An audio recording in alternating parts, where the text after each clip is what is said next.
over the child demand that each parent provide financially, at minimum, for the child.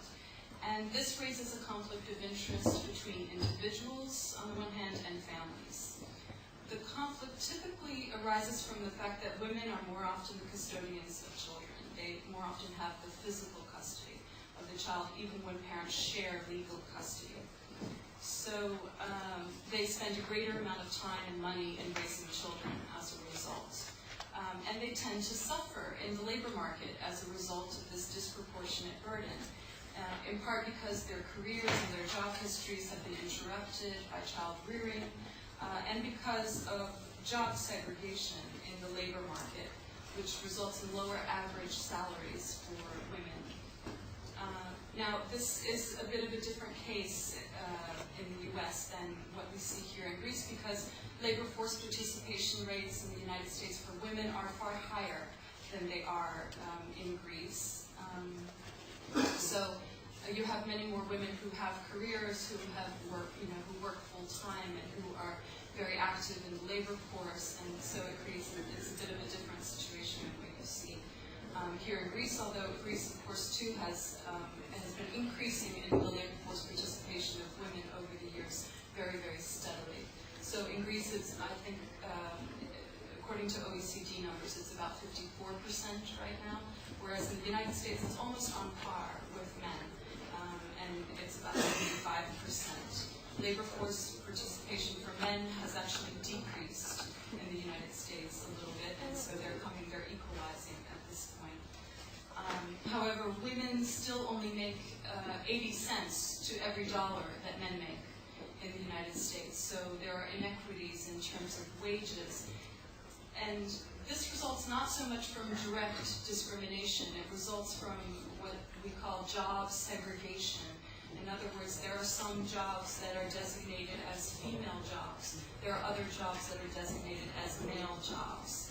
And female jobs have less value, and they have lower salaries. And this tends to happen in the lower segments of the labor market, not in the higher segments where education is higher and skills are higher for both men and women.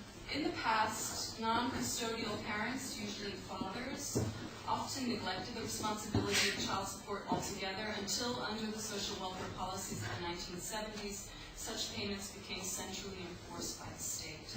The central enforcement raised the issue of equity between custodial and non-custodial parents in the payment of child support.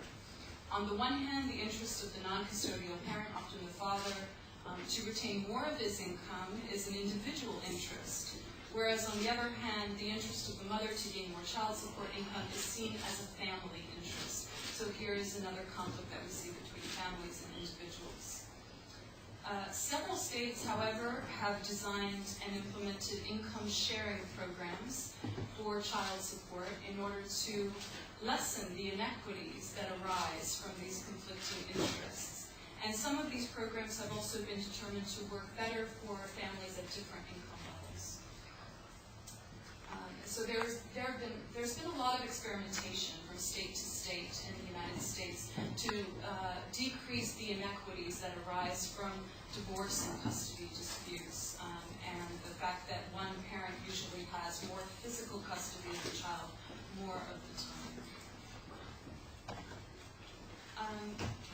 I'm going to conclude by just leaving you with 3 points, 3 kind of lessons that we might learn from the American experience and what it might mean for Greece.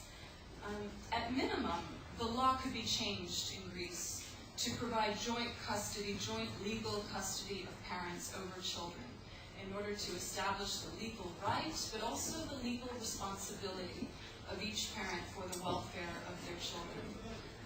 This, I want to stress, though, is not an endpoint or a final solution to the many problems that arise from divorce custody and child support disputes. It's only the beginning in an attempt to establish some underlying principles to the care and the welfare of children.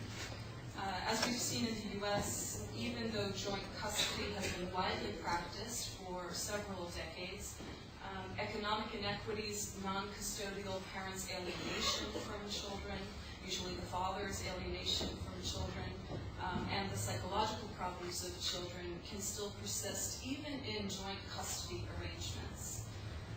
So joint custody is not the final solution to these sorts of problems, but it's the beginning of a long road to solving the inherent contradictions that exist between families, individuals, and states. The other lesson that we can take away from the U.S. experience has to do with the responsibilities of states in a liberal democratic model, as in the U.S., versus a social democratic model, as in Greece. Obviously, in the U.S. case, in a liberal democratic state, the entire burden of a child's welfare lies with individuals and with families. This can be extremely difficult, however, for low-income families, and especially non-custodial parents, those parents who don't have physical custody of children, whose incomes are constrained in some way, for instance, because of disability or because of low education, difficulty in the labor force, difficulty with employment. In the social democratic model, the state could, in principle, compensate for the difference in what parents can reasonably provide for their children, what they have the responsibility and right to provide for their children, and the greater needs of the child. If they're not able to meet the greater needs of the child in the social democratic model, we might see the state actually compensate for that difference. And finally, I want to suggest that the issue of child support cannot be considered independently of other social welfare issues, especially education, but also the labor market, employment. The ability of parents to provide financially for their children depends very much on the economic robustness of the state and of the capacity of the state to provide the necessary means for parents to work. Therefore, education, training, skills, health care, and employment opportunities are core social welfare issues also. And all of these affect the capacity of parents to provide for